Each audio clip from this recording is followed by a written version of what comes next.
I'm Fern Olivia, the host of Sensual Intelligence TV, and we are filming here today at the Focus TV studios in West Hollywood. Today I have my dear friend Luke Storey here with me today. Luke is the founder of the School of Style and the Life Stylist podcast. So excited to have him here, amazing soul. Luke, tell me how you got here, and welcome, by the way. So excited. How did you find your spiritual awakening and come to the place that you are in today?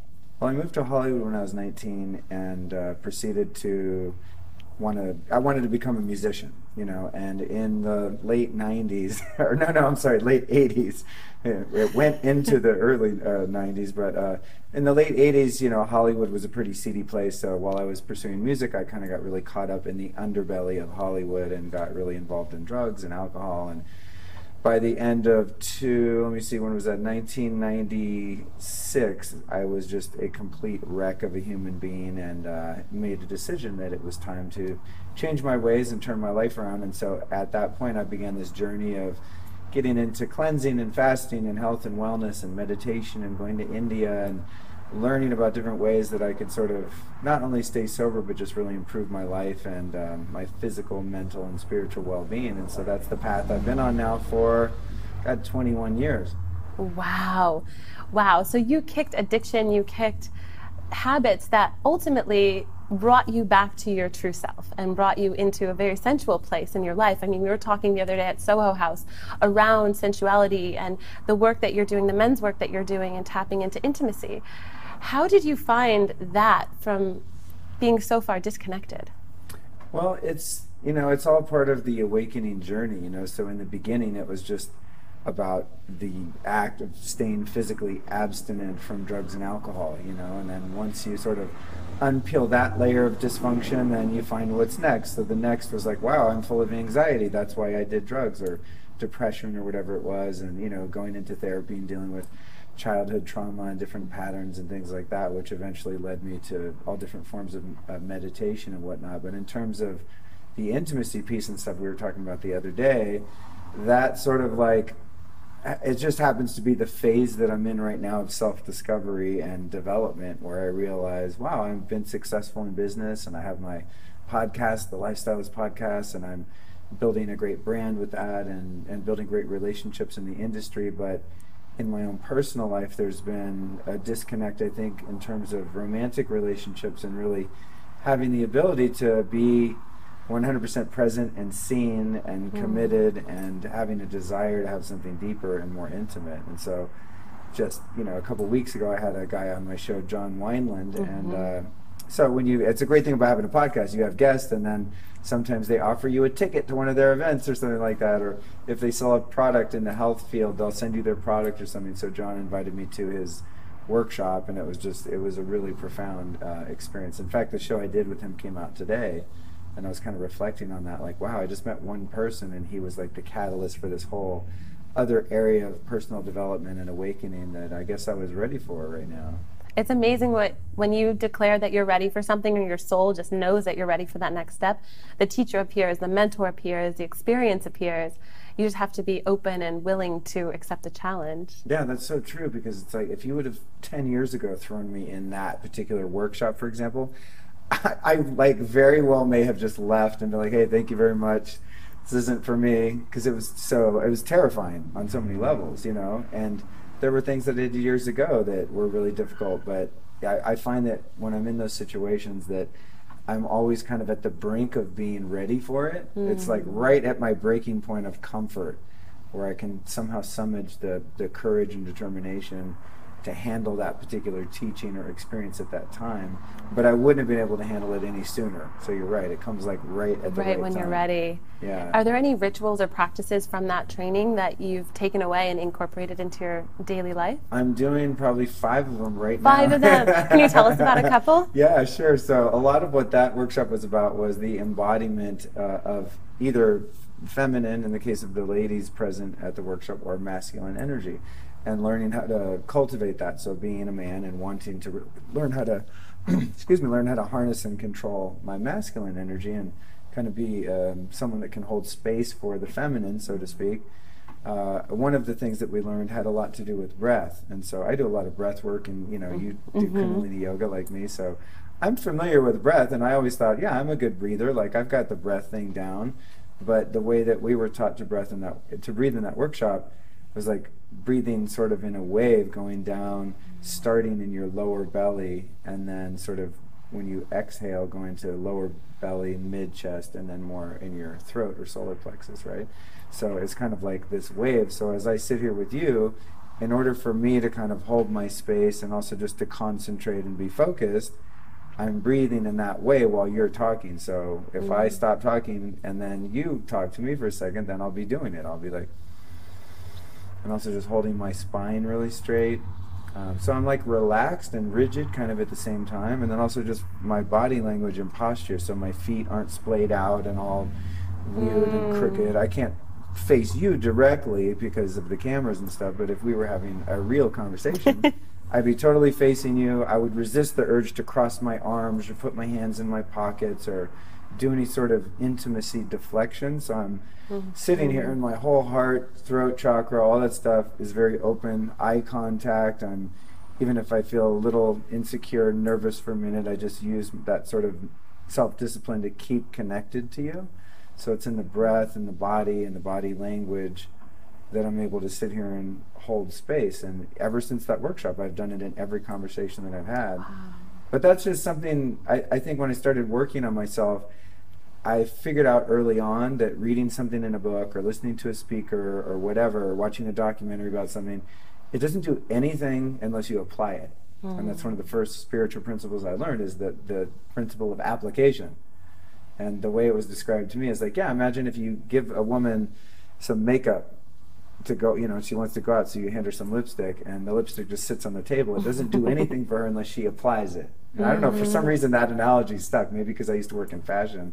I was like, oh, I get that. Like, you have to wear something, you got to own it, you have to put it on in order for it to have the benefit. Otherwise, it's just head knowledge, and it's just some intellectual, mind game or something the ego will feed on because, oh, now I know something. Oh, yeah, breathing, yeah, I know all about breathing.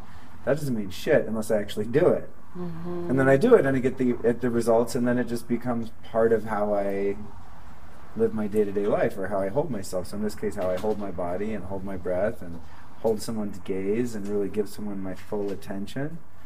So it was about, that workshop, for example, was about sexual and spiritual intimacy. Obviously, we're not having sex here. It's not that kind of a video. But we are having a certain degree of intimacy because we want to provide value to what's being filmed, and we want authenticity, and we want real connection, So it's a different type of intimacy, but it's still intimacy. And it's huge, and it was so powerful. Even before we started filming this, I had some bloopers, and you were sitting there breathing. And I felt that, and it was so calming. Just this divine masculine sitting there breathing, holding space, as I'm in the feminine, flowy, laughy, like silly place. I just felt this calming, grounding energy. And that's remarkable, and it's so profound. That's cool that you noticed that. Oh yeah, you were just gazing at me breathing. You know what else I was doing? I was sort of telepathically speaking to you. I mean, really, this is the kind of shit I do. Yes. I'm wacky. I was telling you, like, you got this. It's cool. Oh, I felt it. You got this. You're good. It's all good, Because I know how it is to sit in your position and have to be the one who's kind of on. When I do my podcast, I'm sort of the one leading that whole conversation and making sure I hit certain cues and, talk about my advertiser or whatever it is. So it's like I have empathy for what you're experiencing, trying to hold down a format. And so I was sort of telepathically sending that message to you. But at the same time, just being aware that it's okay. Like, we have plenty of time. It doesn't matter. In other words, like, I'm seeing my anxiety. I could potentially have anxiety for you having anxiety because you've done a bunch of interviews today and, you're fumbling on a couple words, but I see my own anxiety and I sort of breathe through that, dissipate my own anxiety, and then create space for your anxiety, hopefully to be dissipated too. And then lo and behold, we did it again, and you're just like, cool, I'm just going to stop worrying about it. And you just ad-libbed it, and everything worked out. Yeah, we're here. We're still here. Yeah, but it's cool that you caught on to that, too. I felt it, and that, I feel like, is the cornerstone of sensuality, right? It's holding that shared space with someone and feeling okay and feeling alive and feeling, like that, the way that you were breathing was like touch for me. It was so calming and reassuring, and I would love to know, what does sensuality mean for you? Well, you just contextualize it in an interesting way, because I think on the surface level, or what some people would probably have come to mind is like sexuality and sensuality Right. sort of go together. Like, ooh, it's sensual. Like it has some sort of risque kind of, almost like a sense of taboo. Ooh, sensuality. But really, the way I look at it, and especially the way you just framed it, is more being in the present moment in your body and being aware of your senses. So as my hands sit on my lap, I'm aware of the sensation of how my jeans feel on the palms of my hands, and I'm aware of how my rings click together and could be picked up by the microphone. And so I'm cognizant of the fact that I'm mic'd right now. So there's a certain sensuality in an auditory sense, because I'm very aware of the traffic outside. I'm aware of my rings banging together. I'm aware of the tone of my voice, the resonance of my voice. And so there's sensuality on a lot of different levels. And it also could be touch. What's that word? Kinesiology? Kinesthetic. Kinesthetic. Yes. Sensuality, where, so I feel myself, but I could be engaged with a partner or something like that and be embraced in a hug or a kiss or lovemaking or whatever it might be. And there's a deeper level of sensuality that's shared, but there's also a sensuality within oneself, and it's just being rooted and grounded in one's breath and eye contact and all the things we've been talking about. So I would probably define it as just being present in my body, and then whatever senses happen to be going on in that particular moment based on the scenario are experienced on the same level, which could be eating chocolate. Eating chocolate's very sensual, or smelling a rose or something like that. It sort of depends on which sense perception organ you're using at any given moment. So I love that. And sensual intelligence is a word that or a phrase that I've created to really explain that kind of like emotional intelligence, or that IQ. How would one increase their sensual intelligence if they feel like they don't notice things, or they feel lost in their body, or emotionally depleted? Are there ways that you could think of to help someone to find their way back? I think the first step would be learning some kind of meditation, because it's in meditation that is where you have that first experience, where there's the awareness of your emotions, there's the awareness of your body, there's the awareness of the thoughts in your mind. And that's where you first start to, at least for me, where I first started to develop that kind of witness perspective, where I can be sitting in a meditation and I'm aware of a lot of different things going on at once, but I'm experiencing that stillness. So I'm sensing things while at the same time not moving, not talking, not fidgeting, really being still and grounded. And then that meditation sort of, again, with the word application, that principle, I find that a lot of the time, well, I won't say a lot of the time, my goal is to sort of be living in a meditation, even if I'm doing something that's very active or I'm very engaged in something. So I could be driving like a maniac, and if you saw me driving, whizzing through traffic, you'd be like, oh my God, that guy's out of control, he must be stressed out. But I'm just literally totally zoned in the moment, in a flow state, whipping in and out of traffic, and I'm having this sensation of the momentum that the car is making, and my hand on the steering wheel, and how much play there is in the steering wheel, and where my feet are on the pedals, and how my body's situated within that car, and time and space, and the fact that I'm flying down the street at 54 miles an hour or whatever. So that wouldn't be possible without first learning how to create that space and that awareness while being totally still and not engaged in anything. So it's sort of like the practice of meditation spills out into other affairs, which is really cool. And that can be something that's enjoyable, like having sex, eating chocolate, smelling a rose, those types of things, but also being able to have that same kind of sensual experience with pain and discomfort, which has been the only way I've ever really been able to overcome emotional pain, trauma, loss, having attachments ripped out of my hands, things like that, where you want to run and do something to distract yourself from the pain. But I find the best painkiller is like actually walking right into the middle of the storm, It's like the opposite of spiritual bypass. Like, no, I'm not floating above like my human pain and my ego pain. I'm actually going, okay, cool, ego, you're freaking out right now because the instincts are threatened and you're going to get hurt or lose something or not get what you want. And that sort of animal level of being and operating in the world, when that comes on and it becomes painful, my practice is to just fully sense it, be aware of it, and go right into it. Like one of my favorite teachers, David Hawkins, says, when you have an anger problem, it's not that you get angry too much, you don't get angry enough. You didn't get to that point. Yeah. You stopped yourself. You have to experience the anger. And anyone that's done like experiential therapy knows that, you hate your parents or your wife that divorced you or whatever it is, and you get a baseball bat and you hit some pillows, and all of a sudden you're like, oh, that's no big deal now. What happened? I was able to express that emotion, which is also part of the senses. It's like sensing, there's a disturbance here.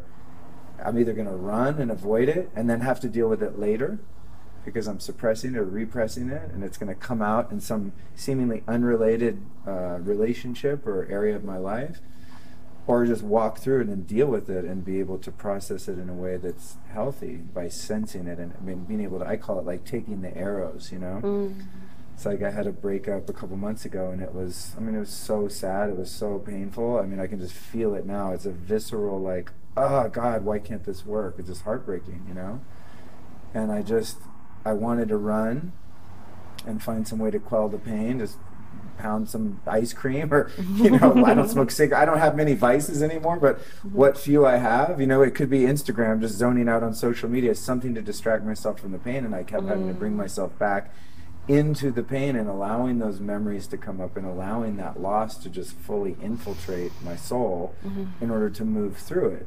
Where now I can look at it from a more reflective point of view and see the lessons and see the beauty in the experience, even though it was painful at certain stages. And that's all based in senses. All of those things are minute senses that one can experience. I relate so much to that, and especially after that time of mourning, instead of going back to an addiction, to really take time for yourself. And we talked about that the other day too, on your, romancing yourself. So what are some things that's funny, yeah. What are you doing now? Can you share some of the tools? Romancing yourself, that's interesting. Because you're in this unique time that you talked about. Yeah, I am. It's the first time in my life. I saw some repetitive patterns in my relationships, and like we talked about, that's like an area that I'm just going, I could really use some development here. R&D. R&D.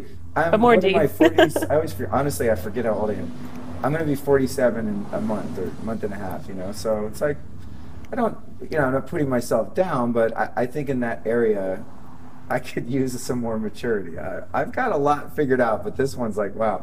So what I'm doing now is I committed to a period of celibacy and no dating and no flirting and stuff, as I was telling you the other day, which I've never done. So I started dating and having sex in 1986. I was born then. Really? I was getting laid when you were born. 1986, I was 16 years old, going to rock shows and just being a madman, doing drugs and, banging every girl that would possibly have me. And I really have never had a period where I wasn't dating or engaging with women, And so I was either in a relationship or got out of one, and the way I would cope with the loss of getting out of one is go date a bunch of people and have sex a lot, and then you kind of forget about the one that you're heartbroken over, which is, I don't want to say it's right or wrong. I don't want to put it in that duality, but maybe not the most mature or productive way to process a loss. So in this loss, as I said, I'm just like, I'm going right through this. I'm not going to ease the pain by jumping into something else. There's something in me that sort of has created these patterns, and I want to really be able to see what they are. So what I've been doing is cultivating more self-love and self-respect. Because one of the things I really appreciated about the last relationship is this girl was just so into me and just saw me for who I was and just loved me unconditionally, and it was so powerful to be able to experience that, and that was one of the hardest things to kind of lose, Of course, my appreciation of love of her, but it was like, oh my God, I've really shown this person who I am, warts and all. They know everything about me, and they still love me, which was like shocking because I still have this inherent sense of shame, way down below the surface, and I sort of was able to work through that. And then when the relationship ended, I thought, oh, I missed that feeling. I need to find someone else that sees me in that way and loves me in that way. And then I sort of had this revelation, really, not even intellectually, but there was like almost a voice that said, Luke, she was just reflecting back what you already have inside, not to diminish the love that was expressed from her to me, but what I'm looking for is not you to be able to show me that worth. I need to own that worth and value myself, So, I mean, I do stuff now, just, experiment with things. I put my hand on my heart and I just express love toward myself. Or I look in the mirror and I say, dude, you're all right. You're a good guy. You're doing okay. I love you. I do affirmations that I read in the mirror just about the things that I want for myself in terms of my own personal integrity and the contribution I'm able to make to the world, and really just spending time to build that self-worth and self-esteem. Because it's weird, because I've been sober for a long, long time, and part of, addiction recovery is being of service. And it's always said kind of in the recovery community that if you have like shame or low self-worth or self-hatred and things like that, that how you build self-esteem is by doing esteemable acts. And so you just need to help enough people, and then eventually you feel good about yourself. And it's like, up to a certain point that works, but I've done a lot of that, and there's still a part of me that feels unworthy. And I don't care how many drunks I take to a 12-step meeting, or guys that pick up from rehab, or I've really helped a lot of people. And I'm not like, that's not like a brag. I'm like, oh, I'm such a good guy. I've done it to save my own ass. It's just how the process of recovery works. You don't keep it unless you give it away, and I understand that, and I love that. But even doing good deeds hasn't really given me a deep sense of self-worth where I really, really value myself. And so, again, bringing it back to sensing is like sensing where the level of shame is in me at any given moment. I wouldn't be able to look you in the eyes, or God forbid, be this intimate on camera. I don't even know where you're going to air this, who's going to see it. I'm being very vulnerable and real. I'm real. This is the real me, this is as real as it gets. It's as if there's no cameras. And I wouldn't be able to do that unless I had a certain degree of self-acceptance of like, you know what, I got a lot of shit to work on, but I've also done a lot of work, and I've come a long way from where I came from, even a year ago, or even 9 months ago when I got into the last relationship. I've grown years worth in this period of time because I've been willing to take the arrows and just feel the pain and feel the growth, and to open myself up to observing that shame, and then finding that to do something within myself to cultivate that self-love and self-worth, so that then, it's not the goal, but then I can foresee in the future at some point when I feel ready to explore that I'll meet someone again that will be able to reflect the new degree of self-love and understanding and acceptance that I have. In other words, I won't be looking out there for someone else to give that to me, because inherently within that is where codependency and addictive relationships and love addiction and sex addiction and all that stuff, where I'm looking for someone else to heal me, or to fill a void. Yeah, it's like, you complete me, that thing. It's like the cry of the codependent, and I don't want to live like that.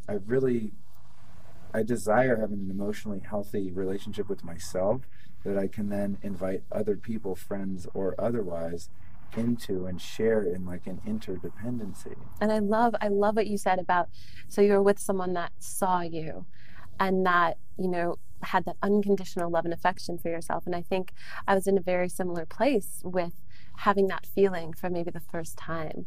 And once you have that feeling, instead of just running off to the next possibility of having that again, it's that reminder, yes, the light bulb is on. I need to find that within myself. I just wanted to reiterate that for everyone who's watching, because that is one of the biggest things that you can take away from an amazing relationship, is that knowing that, yes, you are so worthy and desirable, and that, the nicest thing anyone can ever say to you is, I see you. I think that's the most incredible compliment that one can give. I see you. And when we feel seen, we feel like we have the permission to, we breathe. It's like if someone's like, I see you, I'm like, oh my God. We try so hard. We're always out there serving, giving, providing, and to just feel seen for just a moment, that's all we're craving. So thank you for bringing that point up. Yeah. And it's funny, 3 weeks ago, I wouldn't have even known what you're talking about. It's like, well, it's all of this stuff, all of the personal development, personal growth is experiential. I could read it in a book. I could even hear you talk about it, but until I've experienced it, it's just, that rings true. Those kind of things where you're like, that makes sense. Write that quote down. Yeah, it makes sense, but it's not like, oh yeah, I get it. Yeah. And I do get it, that having the trust to be seen and know that the universe in the form of that other person facing you will still accept you. And also the faith in God or in the universal intelligence or whatever you want to call it, that even if you allow yourself to be seen and that person rejects you for who you are, that it's like inherent to that fact that they're not the person you're supposed to be with at that given time, which gives you more freedom to romance be seen. yourself. Yeah. Yeah, you know what I mean? So yeah, that's the experience I'm having now. Is like, you know what? I'm giving less fucks every day. Like, I'm just like, you know what? The world at large, podcast sphere, video sphere, YouTube, whatever, you know, it's like, I just want to be me. It's so much work to put on a front and to protect oneself from vulnerability. You know, it's exhausting. Yeah. It's literally exhausting. It's exhausting. The hypervigilance of looking right and sounding right and really all of the effort it takes to hide oneself to protect your heart. It's so much energy is required to do that. It's like, so okay, cool, I'm just open and I'll know on a deep level when it's safe to go even further with individuals, you know, but just in general, it's just like, cool, here I am, this is me, universe, and some people are going to dig it and some aren't, and I'm willing to let the people go that, you know, I'm not for. You know what I mean? It's like, cool. There's plenty of people. You only need a few friends. You know, And a few really good friends. And then yourself. I have about 5 really close friends. I'm like, you know what? That's actually plenty. I'm good. I don't have time for, you know, to be really close and be there on a deep level for that many people. And I really only need 3, 4, 5 people there for me when I'm really, really down and out, that I can call and be like, dude, I'm dying here. Help me, man. You know, or just come be with me. And I've been so lonely and depressed at times. I'll call a homie and just be like, dude, can you just come to my house and just sit around with me for a while? I can't be by myself. I'm in too much pain, you know. I need connection. So you don't need 500,000 Instagram followers to like you. You need about 5 friends that'll be there for your ass when you know, when the chips are down. So I want to know, what do you do to take your time off Instagram? Because you are such an amazing Insta celebrity. Your stories are incredible. You're documenting everything from the infrared sauna to putting your feet in the grass, everything, right? So I did a funny one in a cryotherapy chamber today. I had my friend like stand next to the glass and like get super close. It was funny because you could see the frost on my eyelashes and stuff. Oh my God. Yeah, it's hilarious. So I want you to tell me about the rituals that aren't on camera. What do you do to really romance and to give yourself that, you know, whether it's self-Reiki or whether it's affirmations, but what don't you, is there a tool that people can use when they're really disconnecting to really tap into that essence of their soul and that relationship with themselves? You know, it's funny. I think just because I'm in the business I'm in now, I guess the content that I put out into online and social media, the content are the things that I find or have found in my life that do that for me. And so it's funny, like my public persona and the stuff I'm putting out and my stories, like today I was pretty fatigued because I didn't sleep well last night. I'm getting over a cough and I woke up at 4 a.m. like I saw that yeah. It's just such a pain in my ass. I'm like, God, I feel good physically a lot of the time, so if I don't, I'm a huge baby. But I went to Kundalini yoga this morning. Then for me, I went to cryotherapy because I want the neurotransmitter boost. I want the inflammation relief. It gives me a tremendous amount of energy. I mean, it wakes your ass up when you get in 3.5 minutes at 160 below. So it's like, that's something I would just go do anyway as a self-care ritual. But while I'm there, sometimes I'm like, this would make a funny Instagram story too. And it would also turn people on to something that could do the same thing for them. So I look at myself as kind of, you know, as it said in my bio that I sent you, I'm like a guinea pig. You are, and I like to try things out and see what has validity and what doesn't, whether it's a spiritual practice or a health or biohacking thing. And it's sort of hard for me to just keep it to myself and make it my own little thing. So the things that I do that people don't see are just thoughts and feelings that I'm cultivating within myself that I maybe don't talk about. Like you asked me, what did I learn in the workshop I was in?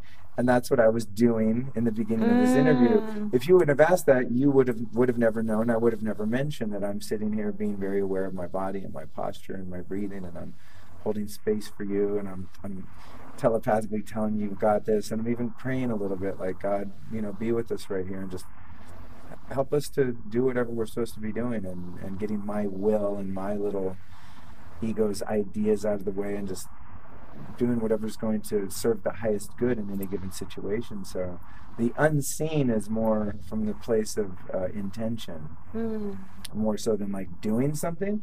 It's more of an allowing. It's more of a yin than a yang. You know, it's like I'm just sitting back, and I might even be very active or engaged with someone, but there's still a part of me that's tethered to the unseen hand. You know, that's like, okay, I'm still connected to this thing, which is another inherent quality to masculine energy, where you can be active and engaged and producing, but at the same time there's a meditative quality to what you're doing, and you're also having a place inside of stillness while you're being proactive and type A and alpha and out crushing it.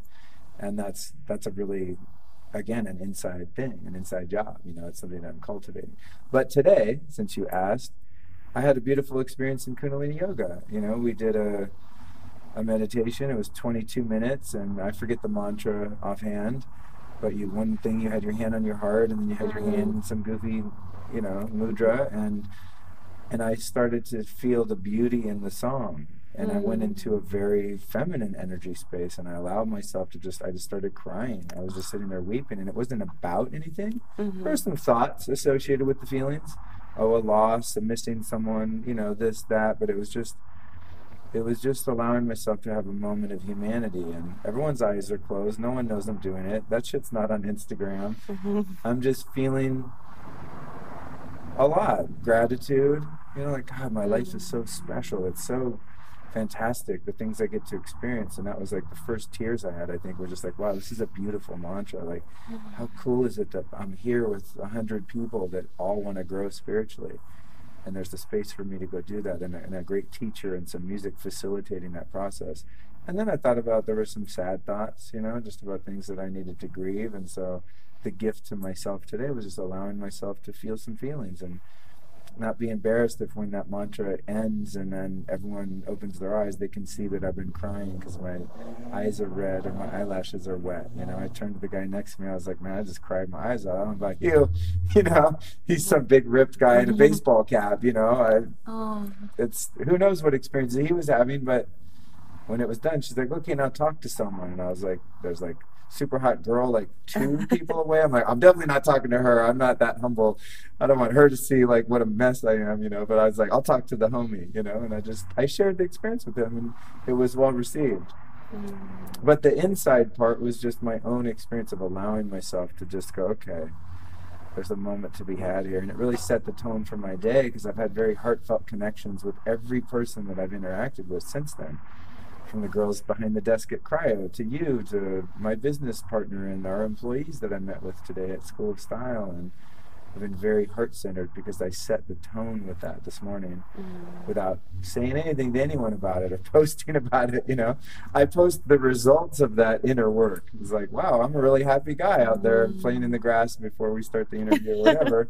But it all is made possible by my willingness to be in my heart and experience whatever it is in the moment, whether it's pretty or cool or not. Yeah, sharing your emotions. You ask really good questions, because I notice I'm going on for like 20 minutes each question. They must be really meaningful, deep questions, because I have a lot of passion and enthusiasm about the answers. So thank you for allowing me to sort of you know, expand on some of these ideas. It's things that this is what I love to talk about. Yeah. That's the thing. I mean, I do my podcast and I talk about superfoods and herbs and biohacking, and that's cool, but it's almost like after a few years of doing that stuff, it's a little bit superficial. There's deeper work to do on the inside. It's good to be physically healthy. Like I'm into it, but no matter what food you eat, you got to be able to find that your higher self, a relationship to your higher self. Yeah. And practice living from that place, not as an idea, not as a concept, but as an operational way of interacting with the world. And that's why I created this. It's so you can have that irrevocable partnership with your soul, and to really understand what you need at any given moment, and tap into your senses to find your own self-soothing, your own nourishment, your own inner romance. And so I like that inner romance. That's inner good. romance, it's like, how do you find that within yourself? Because so often our society teaches us that we need to go outward for that. But as you experience today with Kundalini yoga, you can get that from a feeling that you created that. No one else did that for you. Yeah, there was a mantra, and yeah, there was beautiful vibrations around you in class, but it was your own willingness to be vulnerable and to feel the mantra, to feel the sound, to feel the energy from the meditation. That's you, and that's the real you. So I'm so happy that you shared that, and that many people today have all been experiencing the aftermath of that awakening inside of you.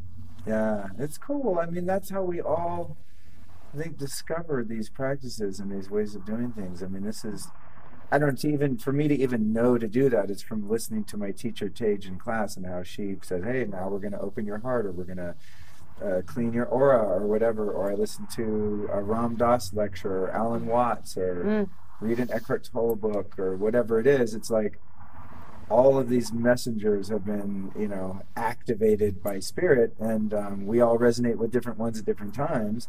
But again, it comes down to application. When I hear a spiritual teacher talk about an experience they've had, I try to emulate what they're doing. It's like when I was a kid and I'm sitting there learning Black Sabbath songs on my guitar. Like I'm not just listening to the music, I want to play the music. And I want to play the music of evolution and of growth, and that requires me doing something. But I can't just invent it. It's not all sort of intuitively inspired. I hear someone else do something, and I go, okay, I'm going to try that and see if I get the same result, which most of the time I do.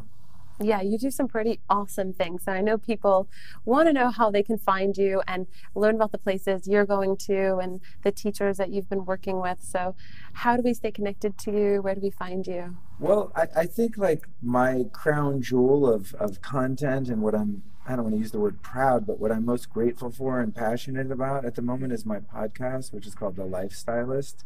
And it's sort of a play on my former career as a fashion stylist. Now I look at it as bringing experts together from all these different fields in health, wellness, spirituality, extracting from them their wisdom, sharing that with the audience, and at the same time adding to my arsenal of tools. And so the Life Stylist podcast is a way to get to know me and the experts that I'm able to curate. And then I also have, of course, a website like many of us do, lukestorey.com. And on there I have a number of different videos that I've produced of podcasts and just various other things. And then also on Instagram, is where I kind of live my day-to-day life and show people, hey, this is this cool place where I go get these supplements, or this is the way the stuff that I do on an airplane to prevent jet lag. Like I share a lot of tips that I've discovered and put together over the years there on Instagram as well. And then what I'm most excited about, I think right now, is working one-on-one with people doing coaching. I never liked the term like health coach or life coach. Like every term for coach, I don't even like the word coach because I don't really like sports. When I was a kid, I hated PE and sports. I was like, I don't want to coach. So I don't know what to call it other than coaching, but what I really enjoy is like working with someone one-on-one I've now got a 90-day program, and 3 months to me is like, you can move the needle, you can really make something happen. So that's what I'm kind of digging. Last night, I just enrolled a new, I don't even want to call it a student. I got to learn the terminology for these things because we're like partners in a joint venture of their own development, but at the same time, it really feeds me. So it's a great way to make a living, but it's also something that I've been doing for free for 20 years. It's just that now there's too many people to do it for free because I have a platform. And so now I'm like, okay, well, you can only do it with so many people per week or per month, so now it costs people money, Yeah. But it's a really neat exchange that I'm really enjoying, and so that's what I call it is lifestyle design. It's taking all of these different practices and elements and making kind of a custom program for someone based on their emotional type, their intellectual type, the things that they're going through, where they are at this stage in development. Someone might not want to work on any deep emotional or spiritual stuff right now. They just want to learn how to be paleo or vegan or whatever. Okay, cool. We'll start there on the surface. Get your biology dialed in. then we'll start doing some of the inner It work. sneaks in, that spiritual work just Totally. sneaks right in. Or sometimes it's like, even a client will know, they're like, dude, I've lost my connection to who I really am. Let's work on that. And then all of a sudden they don't want to drink anymore, and they quit smoking cigarettes, and they stop eating corn syrup and aspartame and MSG and all the crap they're eating from, you know, the regular grocery store, because they start loving themselves. So it goes both ways. It's weird. I've yet to figure out the proper formula, and I think that's because every person's a snowflake, and the formula is different for every single person. They're all gonna like get to the top of the mountain on a different trail, so to speak, you know. For someone to resonate with a certain spiritual book while someone else doesn't. I mean, I've taken Jewish clients and I start them on Emmett Fox Sermon on the Mount, which is a Christian teaching essentially, and they're like, I'm all in, you know, if they have an open mind. And maybe I might turn someone else on to Kabbalah that is, you know, was raised as a Catholic or something. So it's just, you never know like what's going to resonate with someone. You kind of just try until you get a genetic match, you know, to someone's spirit, and then you kind of go down that road and take it as far as you can go. It's pretty remarkable, all that you're doing. It's fun. So thank you so much for being here with me today. Thank I have you. 2 gifts for you. Oh my God, I saw that sitting there and I was like, it smells really good in here. I don't know if it's you or there's some sort of like diffuser or candle, but is that what smells? This is what smells. Is that what you're This wearing? one's Grace. Yes, it's a blend of rose geranium, patchouli, sandalwood, and rosehip. And patchouli it and smells sandalwood are like 2 of my favorite. Those are like the manly oils. the manly oils. That's awesome because it has a very neutral smell too. It's not like, I wasn't like, oh, who's wearing perfume? I just was like, it smells good in here. That's awesome. It smells like love, aphrodisiac. So it's one of my favorite romance yourself This is amazing. Thank you. I like the sacred geometry on here too. Thank you very much. Like, it's very vibey. So I get this? You get that. It's a gift from me, Shine. from my heart. Thank Yes. you. It's called a Jai, and Awesome. make it here in Venice. And then the other is a selenite wand from our sponsors of this episode, Energy Muse. Oh, cool. Have you heard of them? Yeah, I have heard of Energy Muse. Yeah. So they have an amazing store, or just warehouse in Torrance, California. I've heard that. I want to go there. Oh my God, they have an energy pyramid that you can go in. So if you ever need grounding or protection or more love in your life, they have crystals for everything. And selenite is really good for clearing your space. You can just get negative energies off you, or have it in your pocket all the time, just for emotional protection and strength. So cool. Thank you so much. Yes. I didn't know I was getting gifts. Wow, this is fantastic. These are so cool. They have a really neat touch feel too. Speaking of senses, yeah, there's like nothing quite in nature that has that exact feel. I know. Can you believe that just came out of, well, it didn't come out of the ground, but it's deep within the ground. It's so crazy. Yeah, that's cool. I'm gonna like make it a fashion accessory. It's too. a new pocket square. Totally. Yeah, that's awesome. Thank you. Well, thank you for being here today. Yeah, of course. And we'll follow your journey and see you soon. All right, thanks for having me.